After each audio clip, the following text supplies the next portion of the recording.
మనకు అది కావాలి. జ్ఞాన వైరాగ్య సిద్ధ్యర్థం భిక్షాం దేహి చ పార్వతి.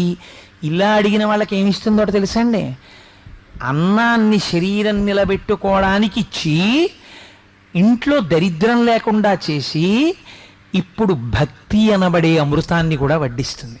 ఇప్పుడు ఈ భక్తి ఎవరి పాదాలు చేరుస్తుంది? విశ్వనాథుడి పాదాల దగ్గరికి చేరుస్తుంది.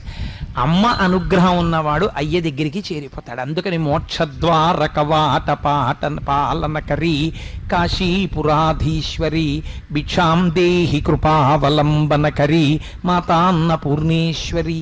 ఇప్పుడు ఈ 5 ఇంద్రియాలు మనస్సు ఈశ్వరుడి సేవ యందు ఉత్సాహాన్ని పొందుతాయి. అబ్బా వెళ్ళాలి, చెయ్యాలి చెయ్యాలి చెయ్యాలి చెయ్యాలని తాపత్రయపడతారు.